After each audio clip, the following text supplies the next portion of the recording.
कई साल पहले की बात है। एक पहाड़ी गांव के पास एक साधु बाबा का आश्रम था। वो साधु बाबा कोई साधारण संत नहीं थे। उनके पास दिव्य ज्ञान था और कहते हैं उनकी दी गई चीज किसी की जिंदगी बदल सकती थी। गांव के 3 युवा लड़के अरुण, बलराम और चंदन हर दिन मस्ती करते, समय बर्बाद करते और सोचते कि किस्मत बदलने का कोई शॉर्टकट मिल जाए। एक दिन तीनों बाबा के पास पहुंचे और बोले, बाबा, हमें भी कोई ऐसा वरदान दीजिए जिससे हमारी जिंदगी बदल जाए। बाबा ने आंखें बंद की, ध्यान किया और फिर कहा, मैं तुम तीनों को एक एक विशेष हुनर दूंगा, लेकिन याद रखना यह वरदान है, पर इसमें परीक्षा भी छुपी है।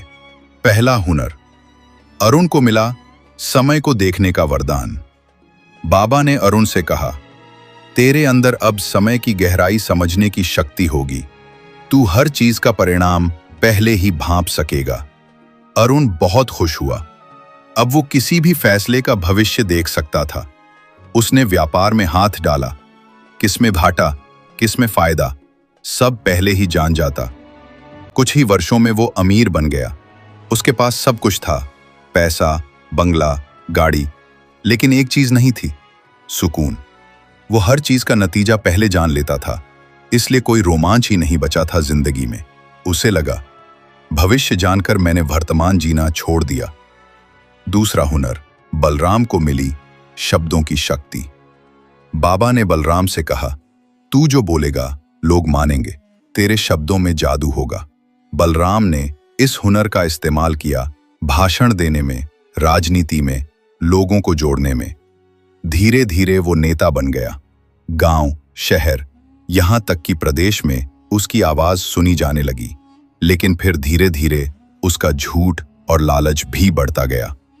उसने लोगों को बहकाया, वादे किए और निभाए नहीं। एक दिन लोगों ने उसे घेर लिया। तेरे शब्दों में दम था, लेकिन इरादे गंदे थे।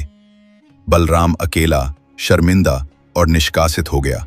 उसे एहसास हुआ, शब्दों में ताकत है, लेकिन जिम्मेदारी भी। तीसरा हुनर। चंदन को मिली चुप रहने की शक्ति। बाबा ने मुस्कुराकर कहा, तू चुप रहेगा, लेकिन तेरी आंखें और आत्मा सब समझेंगी। तू सुनना और समझना सीख जाएगा। चंदन को लगा, ये क्या हुनर हुआ? न पैसा, न बोलने की ताकत, बस चुप्पी। पर धीरे धीरे उसे एहसास हुआ, उसकी चुप्पी में बहुत कुछ था। वो लोगों को सुनने लगा, सबकी पीड़ा समझने लगा। उसने पढ़ाई की, फिर गांव में एक स्कूल खोला। वो सबकी मदद करता था और जो लोग दुखी होते थे उन्हें सिर्फ सुनता, बिना बोले। उसका नाम कभी अखबारों में नहीं आया, लेकिन लोग उसे मन का डॉक्टर कहने लगे। धीरे धीरे गांव बदला, बच्चे बदले और लोग चुप रहने वाले चंदन को सबसे ज्यादा मानने लगे। फिर एक दिन तीनों की मुलाकात साधु बाबा से दोबारा हुई। सालों बाद तीनों युवक अब अधेड़ हो चुके थे, बाबा से मिलने पहुंचे। अरुण बोला, बाबा, मैंने समय को समझ लिया पर जिंदगी खो दी। बलराम बोला, बोलने की ताकत मिली पर विश्वास खो दिया। चंदन बोला, मेरे पास कुछ नहीं था, लेकिन सब मिल गया। बाबा मुस्कुराए और बोले, अरुण, तू भविष्य में जीने लगा, वर्तमान से कट गया। बलराम, तू लोगों को बदलना चाहता था, खुद को नहीं। चंदन, तूने खुद को समझा और सबका मन जीत लिया।